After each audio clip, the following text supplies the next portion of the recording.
Malikura laminikɛlaw an ka foli baw ye nin wagati na an mana sɔrɔ yɔrɔ fɛn fɛn la Malikura sigira aw tulo bɛ Modibo Danbele kumakan na kabi Washington DC. An balimaw an ka Malikura kibaruya a kumaba a bɛna boli nin de kan Senegal jamana la a kalayala nin kosɛbɛ ka sababuya kɛ mankan ye fanga ani fanga sinamatɔw ni ɲɔgɔn cɛ. Nin wagati na an bɛna wele bila Nama Jara ma kabi Dakar ale bɛna ɲɛfɔli k'an ɲɛna a ko bɛ cogo di. O kɔfɛ a yirala na k'a fɔ Ameriki janama ka kɛnɛmaciden ni o ye Anthony Blinken ale bɛ tile naani tagamala farafina gun kan mun sera n'a ye bi Niger a koɲa bɛ di a y'aw sɔgɔ sisan Malikura la yaasa ka se ka faamuyali sɔrɔ a la. O kɔfɛ Mali kɔnɔna la a yirala k'a fɔ ko Mali ka saradasolulakaw k'u ye pankunu dɔw sɔrɔ a koɲa bɛ di Lamisa ale bɛna ɲɛfɔli k'an ɲɛna nin na. Mali jamana kɔnɔna la sunkalo ale ɲɛkɔrɔla la a yirala k'a fɔ ko u ka cakɛda mun bɛ yen ni ale bɛ dunko o koɲaw kan ale ye barosigila kɛ bi ni kunnafonidilaw ye. Nunu de bɛna kɛ bi Malikura kibaruya ye ani ka fara kibaruya wɛrɛw kan minnu bɛna walawala sisan aw ye ni Modibo Danbele ye an bɛ ɲansan lamɛn.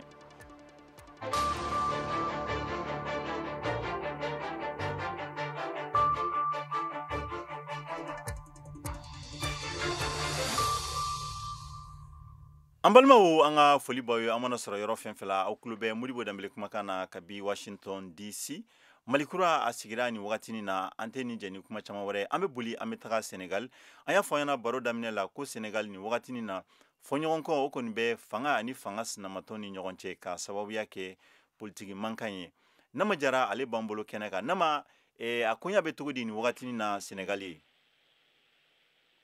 Modibo inula an lamɛnnikɛbagaw bɛɛ lajɛlen wulila nin wagati na komi i y'a fɔ cogo min na bi Senegal faaba la a kɛra waati gɛlɛn de dugu fan bɛɛ fanga sina ka kiiri nin kosɔn ani ministre Mambayinya cɛ yanni Ousmane Sonko ka se kiiritigɛso la a bɔcogo gɛlɛyara a fɛ fo polisi minnu bɛ wele brigade d'intervention Polibala y'a na ka nafakaribaga minnu tun b'a nɔfɛ maître Ciré Clédor y'u ladon u ka mobili kɔnɔ diyagoya la k'u laati kiiritigɛso la. O waati na polisiw ni Ousmane Sonko nɔfɛmɔgɔw ye grenade lacrymogène ni kabakuru fili ɲɔgɔn na. Ousmane Sonko ni maître Ciré Clédor sera Dakar kiiritigɛso la nin bɛ kaɲa 10 ni sanga 42 waati 10h42. O waati y'a sɔrɔ ministre Mambayinya kɔni nana kiiritigɛso la kabini nɛgɛ kaɲa 9 waati la 9h. Kiiri daminɛ maître Ciré Clédor y'a jira ko kiiritigɛla ka kiiri in bɔ a ma ka d'a kan ale ɲɛnaminen don a ka kiriya fana Ousmane Sonko joginna polisiw ka grenade lacrymogène kosɔn nka maître Ciré Clédor labana ka ɲɛnami ka bin kiiritigɛso la u y'a ta urgence la ka taa n'a ye kɛnɛyaso la n'o ma deli ka kɛ fɔlɔ Dakar kiiri kɔnɔ Dakar kiiritigɛso la nɛgɛ kaɲa 15 waati la kiiritigɛla labana ka kiiri in bɔ a ma ka d'a kan ka bila mars kalo tile 30 nata la. Bari Sonko lafasalibagaw y'a jira ko lafasalibaga dɔw bɔra Burkina Faso ni polisiw y'a bali ka taa Ousmane Sonko fɛ kunun walasa a ka sɛbɛn sɔrɔ nka hali bi ale ma sɛbɛn sɔrɔ o kama kiiri in bɔra a ma. Kunnafonidiso dɔw y'a jira fana ko lafasalibaga dɔw bɔra Faransi ni Maroc u bɛɛ ma sɛbɛn sɔrɔ fɔlɔ walasa kiiri ka kɛ. Kiiri in bɔlen a ma ministre Mambayinya wala kiiri in bɔlen a ma ministre Mambayinya kunnafonidilaw ɲɛna ale kɔni ko fanga sina Ousmane Sonko b'a dɔn a ye miliyari 29 min nambarali ko fɔ k'a fɛn b'a la a yɛrɛ b'a dɔn ko tiɲɛ t'a la o de kama u ye nin joli banbali u bɛ daminɛ ta dugu kɔnɔna na Modibo pilew jenina fan bɛɛ Sonko kokoroma dɔnbagaw fɛ ka d'a kan a yɛrɛ wele k'u ka bɔ ka caya u fana y'a kɛ ten u ye pilew ni kabakuru siraw tigɛ mɔgɔw ye fan bɛɛ dugu in kɔnɔna na hali kunnafonidilaw dɔw yɛrɛ grenade lacrymogène caman fana sɔrɔ wagati na Modibo. Nama an bɛ wagatinin min na ko sisan mun ye Ousmane Sonko yɛrɛ ɲininkali laban a y'a yɛrɛ sɔrɔ wa walima a ka koɲa bɛ di nin wagatinin na? Nin wagati na kabini kiiri bilara mars kalo tile 30 la a taara a fɛ nka mɔgɔw tun hakili la yan'a ka se a fɛ gɛlɛyaw bɛ sɔrɔ la nka nin fɛ na gɛlɛya ma sɔrɔ la kan bɛ waati min na a sera fɛ nɔgɔya kɔnɔ nin wagati na Modibo. An bɛ tɛmɛ nin wagatinin na hali bi Senegal kibaruya ye Mohamed Touré ale fɛnɛ ale wulila ka se sɛgɛsɛgɛlikɛla dɔ ma ni ale dagayɔrɔ bɛnnen don Bamakɔ Kati ma ale ye école karamɔgɔ ye ale fɛnɛ hakili jagabɔ kɛ nin koɲa in kan mankan bɛ Senegal Issa Jawara ani Mohamed ka baro an ka lamɛn. gɛlɛya dɔ bɛ ka dilan de ka ɲɛsin Senegal jamana ma ni Senegal yɛrɛ marabagaw fɛ anw ka jamana ninnu caman ye coup d'état camanw kɛ ka tɛmɛ Senegal jamana ye jamana dɔ ye depuis ka indépendance fo bi président Senghor k'a ka président kɛ ale ka bɔ yen Abdou Diouf ka na o ka bɔ yen Abdoulaye Wade ka na ale Macky Sall yɛrɛ de ka na sisan masakɛ in maga ma kɛ a si la ale yɛrɛ de ko ale Macky Sall ko Abdoulaye Wade ko président si man tɛ ka tɛmɛ mandat 2 la ko Senegal ti jɛ n'o ye bi a ti jɛ n'o ye sini ewa ni ale ka mandat 3nan ko kuma bɛ sen na hali n'a yɛrɛ ma kuma sa mais bisigili bɛ kɛ ka taa o sira fɛ mais mɔgɔ minnu bɛ se ka yala n'u bɛ se ka fanga sɔrɔ ni i ko i bɛ olu bali a la ni k'a fɔ k'i bɛ critique la mɔgɔw k'olu don i n'a fɔ politique la a bɛ na ni gɛlɛya sugu dɔ ye jamana kɔnɔ ne bolo nin ye fɛn min ye ni bɛnnen tɛ Senegal jamana ma hali dɔɔni to yɛrɛ na sira la a nacogoya ni Abdoulaye Wade tun ye nin k'ale la a bila critique la ka polisiw bila u bɛ taa minɛ ka bɔ mobili kɔnɔ ka lebu ta ka lajaba ta kuma la n'a tun bɛ kɛ Senegal ɲɛmaa ye a ka to fanga ala le b'a di mɔgɔ ma bɛɛ ni garisɛgɛ don a y'a tile kɛ ni ala ko maa wɛrɛ min bɛ Senegal fanga kɛ ewa a bɛ na ni gɛlɛya caman de ye Senegal bɛɛ jɛ fanga la parce que ni ko in n'a ma dabila laban na jama fanba dun bɛ ka wuli Ousmane Sonko nɔfɛ ne ɲɛ bɛ min natɔla la a bɛ n'a fɔ Mali M5 dɔ de bɛ ka na u fɛ yen nɔ e ko nin tɛna nɔbɔ bɛɛ jɛ fanga yɛrɛ la wa Senegal jamana kɔnɔ bari sabu a ka di farajɛ jamana caman ye k'a fɔ Senegal jamana ɲɔgɔn tɛ farafina gun tile bi yan fan fana ka ɲɛsin bɛɛ jɛ fanga hukumu kɔnɔna na e k'o de yɔrɔ ni fanfɛla na min bɛ ka kɛ nin ye i b'a dɔn a bɛ fɔ fɛn dɔ ma démocratie fanga la ko la séparation des pouvoirs kiri fanga politiki fanga min bɛ jamana kunna ani min bɛ sariya ta o bɛ ka sariya bɔ a ma n'o ye parlement ye olu mankan tɛ cogo si la ka bɛnbɛnbɛn kɛ u tɛgɛ di ɲɔgɔn ma adamaden dɔ kama walima jɛkulu dɔ kama n'o kɛra a bɛ fɔ o ma ko dictature bi an b'a ye k'a fɔ ko d'abord a ka assemblée nationale a ka parlement sigira cogo Macky Sall bɛɛ y'a ye kɔsannin na fo ka sɛta kɛ assemblée nationale kɔnɔ o cɛ man ɲi ayiwa kiritigilamɔgɔw ani politiki tɔmɔgɔw politikiw tɛ Ousmane Sonko in ka nali fɛ kiritigilamɔgɔw fana bɛ o baara la dankari bɛ ka kɛ a ka hakɛ la jama min bɛ ka bɔ a nɔfɛ dankari bɛ ka kɛ a la ani maa min y'i da mɔsɔn k'a fɔ ko Ousmane Sonko ta ye tiɲɛ ye baara bɛ s'i ma hali ni ko an ka dɛmɛ e bɛ gɛlɛya sɔrɔ bon nin cogo in na o Macky Sall b'a fɛ san 1 nin kɔfɛ Senegal jamana in a ka kɛ cogo di ɲininkali belebele b'o yɔrɔ in de la o tuma na an b'a fɔ Macky Sall ye a ka sabali a ye jamana sumalen sɔrɔ cogo min Abdoulaye Wade yɛrɛ tun ye candidat ye nka Abdoulaye Wade sɔnna ko Macky Sall e de gagnera i kɛra Senegal président ye o kan ka adamaden bɔ bonya la ni ale ye mandat 2 kɛ tan o tuma na ni candidat wɛrɛw kan ka na cogo si parce que an ɲɛ bɛ min na baara 2 de bɛ sen na fɔlɔ ye jumɛn ye ale Macky Sall yɛrɛ n'a bɛ se ka kɛ candidat ye ayiwa n'o ma se ka bɔ filanan bɛ se ka kɛ min ye ale sagonamɔgɔw ko de ka seb'a sɔrɔ élection na kɛrɛnkɛrɛnnenya la Ousmane Sonko ni sondage mɔgɔ fanba hakilina ta o fanba b'a yira k'a fɔ ko Ousmane Sonko ko de bɛ kan ka kɛ Senegal ɲɛmɔgɔ ye donc ni ale kɛlen don ka nin wale ninnu kɛ cogo min na Ousmane Sonko kana ye ɲɔgɔn dan na min ye jamana président sigi ye o ye gɛlɛyaba ye sabula ni Ousmane Sonko ma sigi est-ce que gɛlɛya tɛna don Senegal jamana kɔnɔ wa a bɛ fɔ min ma ko crise post électorale or ni Macky Sall n'a bɛ Senegal jamana fɛ n'a tulobana minnu bɛ se ka yɛlɛma tubabukan na ou bien a ka kan na ka las'a ma a ka bɔ ni jeu ninnu kɔnɔ ko farafin jamana caman b'a bonya nin kama ni ko bɛnnen tɛ ale la diɲɛ bɛnnen don saga la ani ba ye nin wagati na an bɛ segin ka na Ameriki yan Ameriki jamana ka kɛnɛma ciden ni o ye secrétaire d'État ye Anthony Blinken ale ye tile 4 tagama daminɛ farafina a y'a fɔlɔ Ethiopie la Ethiopie kɔfɛ bi a sera Niger ni ale yelen bɛ farajɛ caman fɛ i b'a fɔ komi bɛɛ fanga misaliya ɲuman bɛ wagati min na Ameriki jamana kɛlen don ka wulikajɔ kɛ yaasa a bɛ se ka Chine ani Russie jamana ko u ka wulikajɔ k'o kɔn walasa Mariam Traoré ale ye seko kɛ nin ko in na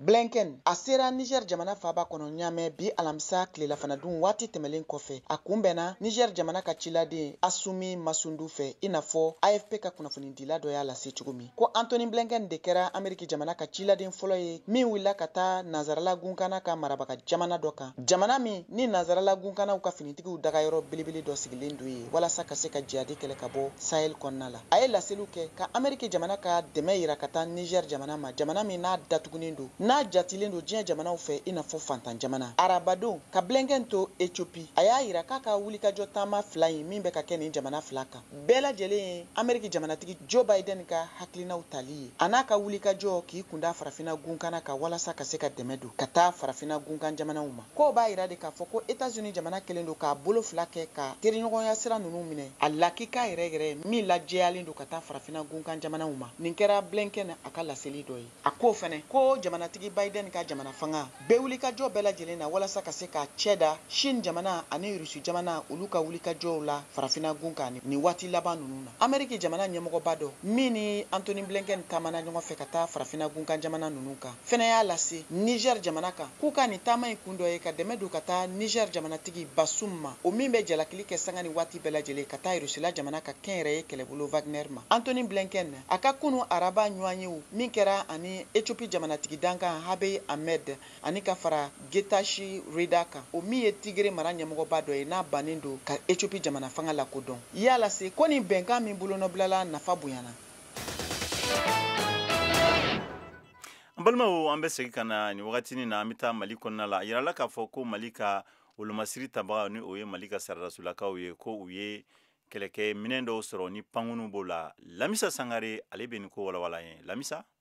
Pankulun kura minnu bisimilara camancɛ fanga ɲɛmɔgɔ colonel Asimi Goita fɛ bi sɔgɔma in na Bamako Pankulun jigin kɛnɛ kan o ye den 20 ɲɔgɔn de ye seere dɔw ka fɔ la Albatros L39 den 4 ɲɛ seereya la olu jɔlen ma kɛnɛ kan ye ani drone DBD Baya Akhtar den 3 fana surasi ɲɛmɔgɔ dɔw ka damasuɲɛ kan na seerew ye ko olu ye damadɔ dɔrɔn de ye a ko la minnu jirana kɛnɛ kan ye nɔtɛ ko a kuru ye den 20 ɲɔgɔn de ye nka a tɔw bɛ dugu la nin tɛ a siɲɛ fɔlɔ ye a ka kɛ o cogo la bawo tuma o tuma ni pankulunw bɛ jira damadɔni de bɛ labɔ k'a tɔ to dugu la camancɛ fanga baaraw daminɛli ni sisan cɛ fɛn o fɛn ye siɲɛ 5 ɲɔgɔn ye pankulun bisimila kɛra tan camancɛ fanga ɲɛmɔgɔw fɛ nin cogo kelen in de la a bɛɛ la surasiw ka minisiri colonel Sajo Kamara b'a fɔ ko nin ye dɔɔni dɔrɔn de ye a ko la bawo ko ŋaniya min bɛ olu kɔnɔ jatigɛwale ko kɛlɛli la ko pankulun ko in de bɛ o sabati Albatrosi ni drone DBD si sɔrɔ ko fɔlɔ tɛ nin ye fana surasiya kodɔnbaga wanɛw ka fɔ la ko Albatros L39 bɛ se ka kilomɛtɛrɛ 1000 ɲɔgɔn boli sanga damadɔni dɔrɔn kɔnɔ jugu nɔfɛ wa ko drone DBD in bɛ wuli a kelen na ka juguw ɲini ka mugu kɛru u ma hali ni mɔgɔ t'a kɔnɔ o misali kɔrɔ surun ye ale kun fɔlɔ min bisimilara Gao janvier tɛmɛlen o ni sisan cɛ finitigiw ye a lase k'u ye mugu kɛrun dɔw kɛ n'a ye jatigɛwalekɛlaw kan ka caman faga u ka fɔ la fana k'a ye dɛmɛ don kunnafoni ko ni jatigɛwalekɛlaw kɛlɛli la hali Mali kɛrɛfɛ jamana dɔ kɔnɔ bi bisimilali in kɛnɛ kan camancɛ fanga jamana kuntigi colonel Asimi Goita kɛrɛfɛ surasiw ka minisiri colonel Sajo Kamara tun bɛ yen CNT wasadenkulu ɲɛmɔgɔ fana colonel Maliki Jao tun bɛ yen ani surasi ɲɛmɔgɔba caman wɛrɛw jamana kuntigi ma a ka nisɔndiya ni jigisigi dogo ka kɛɲɛ ni minɛn kura ninnu naliko ye Lamisa Sangare Kati VOA Bamara an balimaw hali bi an bɛ to Mali kɔnɔna la Mali jamana ka jago minisiri ale ka cakɛda min bɛ ni a bɛ sɔngɔko kan ani kunnafonidilaw ye barosigi dɔ kɛ bi o hukumu kɔnɔna la Daɲoko ale tun bɛ a kɛnɛ kan Sunkalo ɲɛkɔrɔla in na cakɛda min n'ale ɲɛsinen don sugu kɔnɔna i ka dɔn ka fɔ daladonni o sɔngɔko ma ale kɔni a ɲamaba n'o ye Bukadari Dunbiya ye ale ni Mali kunnafonidilaw u ye ɲɔgɔn kuma ɲɔgɔnya Bukadari Dunbiya kun jumɛn na a ye lajɛrɛ in sigi sen kan an ka o lamɛn an bɛ y'a yira mɔgɔw la de sɔngɔ mun de bɛ sɔngɔw yɛlɛ aw ko o dɔn n'a y'o dɔn jamana jɔyɔrɔ ye mun ye walasa a bɛ nɔgɔya o fana mana dɔn o kɔfɛ de aw b'a dɔn ni anw ye baara kɛ n'an ma baara kɛ donc an kɔni b'o o de baara in na ni aw ye an ka se ka ɲɔgɔn kuma ɲɔgɔnya ka se ka baara ɲɔgɔnya kɛ ani ɲɔgɔn cɛ Mahamadu Mayiga n'ale ye kunnafonidila ye arajo Jakafɔ la ale tun bɛ nin kɛnɛ in kan ale kɔni bakuruba la ale kɔni sera ka mun tɔmɔ Bukadari a ka nin kuma in na o de ye ko jigilasigi kuma ka ɲɛsin i ka dɔn malidenw ma mun ye i ka dɔn ka fɔ daladumuni o sɔngɔkow ye Mahamadu Mayiga jamana in bɛ gɛlɛya la a bɛ san damadɔ bɔ bi ɲinan ta bolofa b'o fɛnɛ kan kosɛbɛ sabula an bɛ gɛlɛya min kɔnɔ jamanadenw b'a dɔn maa caman b'a dɔn n'u sera ka hakilina fɔlɔw da nin n'u sera ka kɛ k'a bɔ a sira fɛ a bɛ pusaya jamanadenw ma n'o ye ka se ka sukaro di jamanadenw ma 130 walima ka sukaro di jamanadenw ma 120 ka tulu di 200 ani dɔrɔmɛ 10 ani fɛn caman wɛrɛ ni lajɛrɛ senfɛ Bukadari Dunbiya ala yira k'a fɔ ko sɔngɔko Mali ɲɛmaw kɛlen don k'u cɛsiri o fɛ kosɛbɛ cogo min na daladumuni o kana gɛlɛya malidenw ma kunnafonidilaw olu ye ɲininkali kɛ k'a dɔn yala ni sɔngɔ ninnu u bɛna se ka lakɔlɔsi cogo di sugu kɔnɔnaw la Mahamadou Maïka. ngali min an kamana gwan n'an y'o kula o de ye k'a fɔ kuma caman ni fɛn ninnu sɔngɔ bɛ fɔ nka mɔgɔw b'a ni mɔgɔw taara sugu la walima mɔgɔw taara butigiw la k'u ta sanni kɛ o b'a sɔrɔ yɛlɛma donna ko la sɔngɔ a tɛ se k'a fɔ ko nin y'a sɔngɔ kelen ye n'i bɔra fan dɔ ka taa fan dɔ fɛ bɛɛ n'i ta sɔngɔ don o ye gɛlɛyaba ye an y'u ɲininka o la yali o bɛ se ka mun ladi jamanadenw ma bi jamanadenw bɛ se ka lafiya cogo min na fɔ u bɛ nin fɛn ninnu sɔrɔ a sɔngɔ kelen na u kɔni y'a yira k'a fɔ k'u ye baara caman kɛ mɔgɔ b'u bolo mun na don sugu kɔnɔ mun na don dugu kɔnɔ ni ka se ka jateminɛ kɛ cogo min na fɛn min fɔra bi n'o ye sɔngɔ min fɔra bi a sɔngɔ ka se ka to jamanaden bɛɛ bolo yaasa lafiya bɛ se jamanadenw ma cogo min na. Ni lajɛrɛ senfɛ kunnafoniba min dira o de ye k'a fɔ a bɛ fɔ fɛn min ma ko exonération jamana ale bɛ musakaba min ta sannifɛnw na ani dundalafɛnw na ko o tɛna ye a la ɲina sunkalo in kɔnɔna la kunnafoni laban o de ye k'a fɔ ko sugu kɔnɔna kɔni balo bɛ yen bi a bɛ se ka kɛ i ka dɔn malidenw kɛrɛnkɛrɛnnenya la silamɛw olu ka sunkalo kɛ hɛrɛ ani baden kɔnɔna la Mohamed Daɲo ko VOA Banbara tɔgɔ la ka bɔ Bamako. Kodi ala mɔgɔ kelen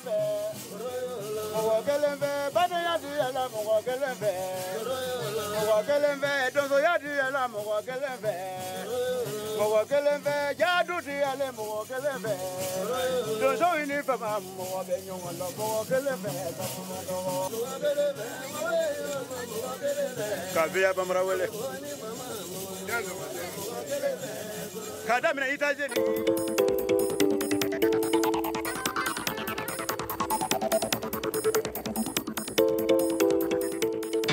VOA Afrique ni VOA Afrique ye buna adamadenw lafiyara kunnafoniko la.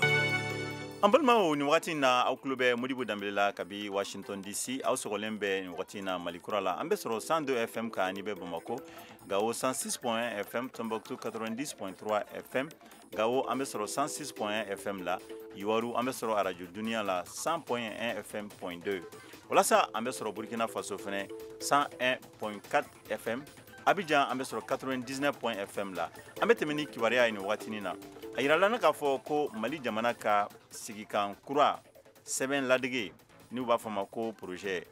ale kɔni ko ale lakodɔnna Mali jamana ɲɛmɔgɔ fɛ ni o ye colonel Asimi Goïta ye Mariam Traoré ale wulila ka se Dumbiya ma ni ale ye sariya dɔnbaga ŋana ye u ye sɛgɛsɛgɛli min kɛ an ka lamɛn ɲɔgɔn fɛ. Dr Dumbuya an ka foli bi ye an ka ɲininkali ye min ye bi ka tɛnku la o de ye Mali jamana sariya sunba falenni ko ye min hakilinaw tara jamanatigi colonel Asimi Goïta ani a ka jamana fanga fɛ a ka kan ni waati in na falen ka don jamana sariya sunba la wa. Ɲininkali ɲuman don kosɛbɛ parce que ni ye jamana o jamana lajɛ sariya kisɛw de b'a kunna jamana si bilalen tɛ a yɛrɛ ma sariya kisɛw ninnu bilalen ni ɲɔgɔn sanfɛ min b'a bɛ sanfɛ o ye sariya sunba ye bon ni an ka sariya sunba ta k'a lajɛ depuis a sigira san 2019 yɛlɛma ma don a sariya kisɛ foyi la alors que n'i y'a jate minɛ diɲɛ évoluera kosɛbɛ kunun mara ni bi maraw tɛ kelen sariya kisɛw évoluera kosɛbɛ Mali yɛrɛ marabolo caman yɛlɛmara kosɛbɛ an ye gɛlɛyaw sɔrɔ an ye bɛnkanw signé ani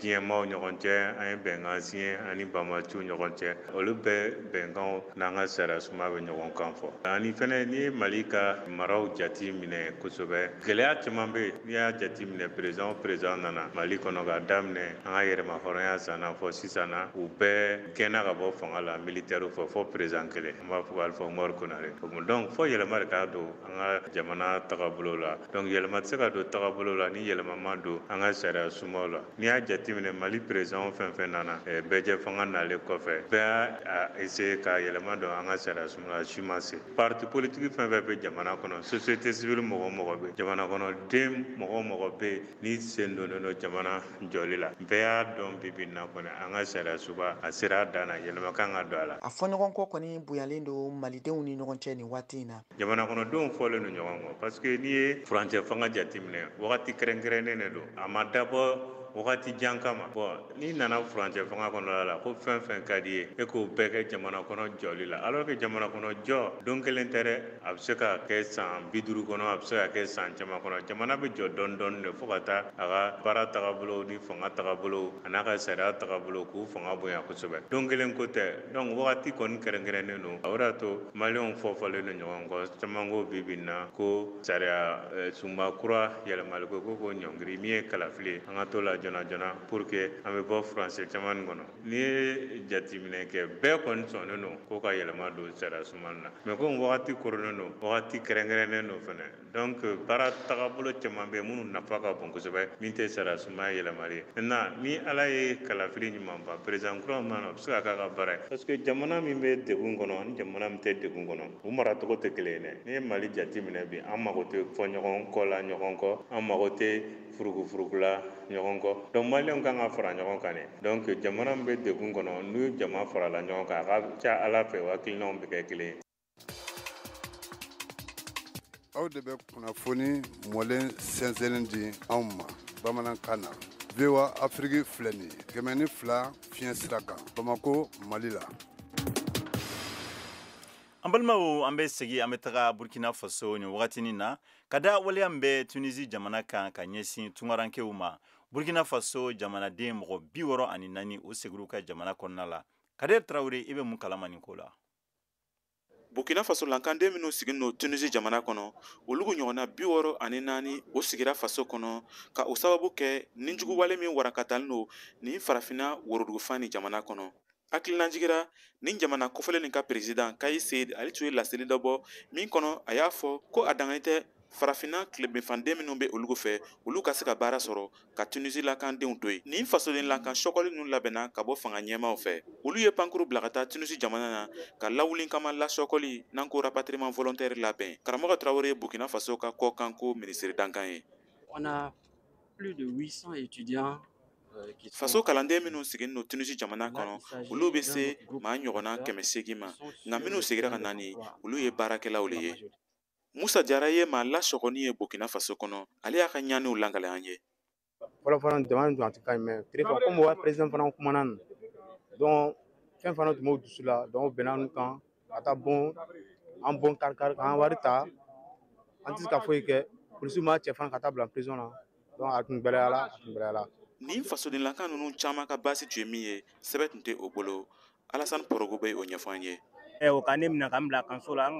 ka kalo kelen kɛ yen sɛbɛn kosɔn ne yɛrɛ taara dɔgɔtɔrɔso la ka taa n yɛrɛ fila kɛ dɔgɔtɔrɔ ka polisiw wele ka na minɛ dɔgɔtɔrɔso la ko an bɛ yen de façon irrégulier donc o problème de bɛ yen bon olu fana tɛ sɔn k'an na sɛbɛn o labɛn ka d'an ma n'i taara ko i bɛ fɛ ka sɛbɛn labɛn o bɛ la wari minɛ ka dun o tɛ sɛbɛn d'i ma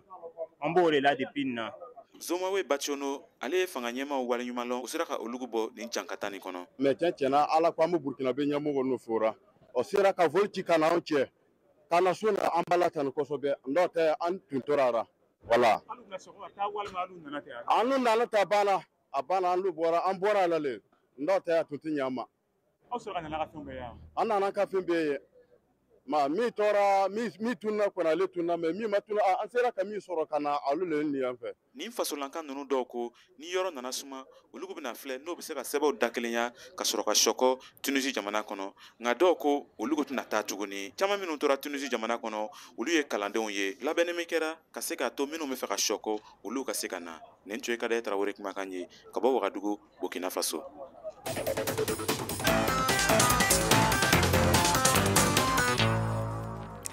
Nin wagati na an bɛ tɛmɛ ni duniya kibaruyaw ye an bɛ baɲumankɛtɔn Médecins Sans Frontières ale kɔni ye lakarali kɛ k'a jira k'a fɔ ko tungaranke mɔgɔ caman minnu gɛnna ka bɔ Algérie jamana la ko u dagalen bɛ Asamaka ni ale ye yɔrɔ ye mun bɛ Agadez Niger jamana kɛɲɛkɛyanfan la a y'a jira k'a fɔ ko a bɛ farafina tungaranke caman de bɔ minnu gɛnna ka bɔ Algérie u ka cɛncɛnfuga kɔnɔna la k'u bɛ Niger ko ji t'u bolo wa balo fɛnɛ t'u bolo ani kɛnɛya fɛnɛ t'u la. Ni laseli kɛra u ka sɛbɛnfura dɔ fɛ u y'a jira k'a fɔ ko janvier kalo tile 11 ka taga bila mars kalo tile 3 la ko a bɛ mɔgɔ 4,000 ani mɔgɔ 600 ani 77 bɔ minnu nu olu sera Asamaka ko a caman tagamana ka bɔ a sen na ko a bɛ 115 ɲɔgɔnna bɔ minnu bɛ u mago bɛ vraiment dɛmɛ na. O kɔfɛ an bɛ sɔrɔ ka taga Ukraine nin wagatinin na Ukraine jamana kibaruya laban minnu bɛ ani Russie jamana ani ɲɔgɔn cɛ Mariam Traoré ale ye ko mun sɔrɔ a koɲa la an ka jɛ k'a lamɛn ɲɔgɔn fɛ. Fan fila bɛɛ y'a jira ko u ye se sɔrɔ arabadon min kɛra kɛlɛjanba ye kabini Rusi y'a ka bingani dafalen daminɛ Ukraine jamana kan a ka ca ni san 1. Ukraine jamana fangatigi y'a jira ko Ukraine dugukolo kan sɔrasiw ye Rusi kɛlɛcɛ pankuru dɔ bon Bakhmut kɛrɛfɛ ka taa ɲɛ ka don dugu woroduguyanfan sigidaw la. Wagner ka saralakulu sigibagaw n'o ye Rusi jamana ka bingani ɲɛ minɛ dugu nin kan o y'a jira a ka kunnafoni dɔ kɔnɔ arabadon fiɲɛ sira fɛ ko Rusi sɔrasiw ye Zalianskoye sigida minɛ wa u bɛ ka Bakhmut lamini ko bonya. O fɔlen ma se ka sɛgɛsɛgɛ. Rusi sɔrasiw ye dugu lamini fan saba fɛ ka sira fitinin dɔrɔn to tilebin fɛ. Ukraine jamanatigi Volodymyr Zelensky ye baro kɛ Bakhmut lahalaya kan ni sɔrasi o ni gundo lakanamaw ɲɛmɔgɔbaw ye tarata don wa u bɛɛ bɛn'a kan ko a ka kan ka dugu minɛ ani k'a lafasa fangabɔnda y'o fɔ.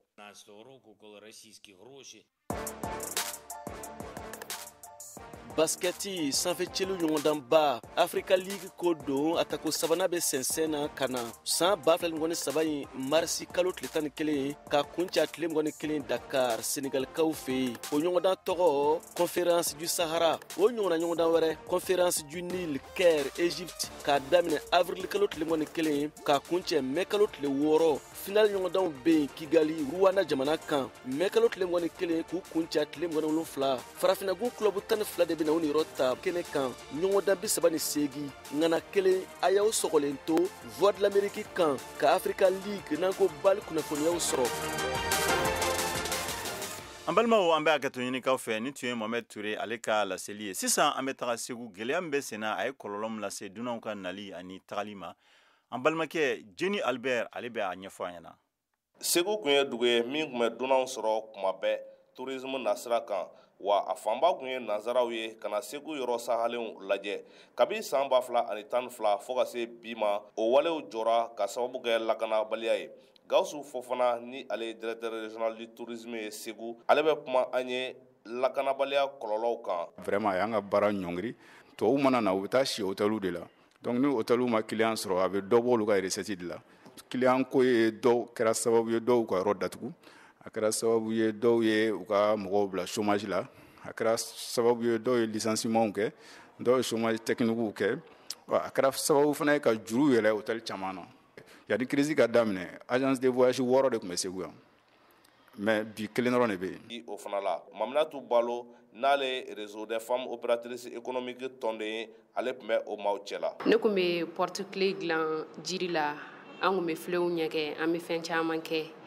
o wagati la turusiw kun bɛ na Segu yan nɔ u kun bɛ sanni ba kɛ an kun bɛ feere ba kɛ yɛrɛ de an kun bɛ wari sɔrɔ nka kabi kɛlɛ nana turusiw tɛ ka na bilen sanni tɛ ka kɛ an ka feerefɛnw jɛnsɛnnen b'an bolo yan u tɛ ka san. Tourisme tɛ taa gidiw kɔ lakanabaliya kɛra sababu ye ka gɛlɛya fana caman se olu ma fo u ye a baaraw dabila. Mamadu Keita ni ale kun ye gidi ye an fɛ Segu ale bɛ o ɲɛfɔ an ye. An ka lahala kɔni mɔgɔ sara mais i ma don dingɛ kɔnɔ parce que hakili sara mais farikolo ɲɛnamayalen don o y'an ka taabolo ye bi parce que kɛlɛ gɛlɛya min daminɛna depuis 2009 ka na yakubaya 2012 fo bi ka na corona ko in don a la donc taabolo si t'anw ye bilen an t'a dɔn an bɛ sanfɛ an bɛ duguma an bɛ maa 21 bɔ mais actuellement bɛɛ bɛ kan k'i débrouiller taabolo wɛrɛ la. Ni bɛn tɛ foyi tɛ yen lakanabaliya kɛra sababu ye ka kɔlɔlɔ caman se Segu ma kɛrɛnkɛrɛnnenya la sɔrɔko nasira la. Jenny Albert VOA Bambara tɔgɔ la ka bɔ Segu. Ni wagati in na an bɛ kɛnɛ di Siaka Tarawele ma a ka farikolo ɲɛnajɛ la. Siaka palan bɛ di bi.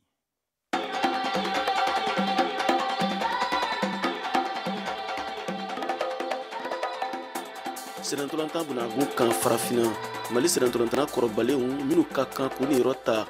Mali ni Gambi ka ɲɔgɔndan na marisi kalo tile 24 olu tɔgɔw bɛ dɔn sini juma tɔgɔw bɛ fɔ kɔrɔlen i n'a fɔ a bɛ kɛ cogoya min na Mali sɛnɛntolantan fédération Jabala la Bamakɔ Mali ni Gambi ka ɲɔgɔndan sini juma kunɲɔgɔn Bamakɔ stade du 26 mars la a bɛ don Coupe d'Afrique des Nations CAN Côte d'Ivoire 2023 min bilala 2024 san na o éliminatoire tile sabanan hukumu kɔnɔ sɛnɛntolantanaw tɔgɔw fɔlen Mali ni Gambi ka ɲɔgɔndan labɛnni baaraw la o de la kabini ntɛnɛ tɛmɛnen marisi kalo tile 13 san 2023 a y'a laɲini kunnafonidilaw fɛ u k'u tɔgɔw sɛbɛn minnu b'a fɛ k'u ni yɔrɔ ta Mali ni Gambie ka ɲɔgɔn dan na n'an ko accréditation o la o bɛ yamaruya sɛbɛn sɔrɔ min b'a to u na se k'u munumunu fan caman fɛ a don senatɔlɔntanyɔrɔ la hakilina jiginna CAN Côte d'Ivoire b'a fɛ ɲɔgɔn 3 éliminatoire hukumu kɔnɔ Mali ka kulu o ye groupe G ye ka fara Mali kan Congo Gambie ani Soudan du Sud éliminatoire ɲɔgɔndanw tile filanan tɛmɛnen kɔ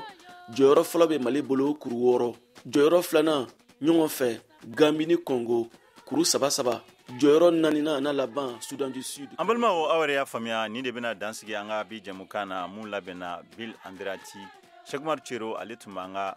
fɛn na k'an bɛn o la Modibo kabi Washington.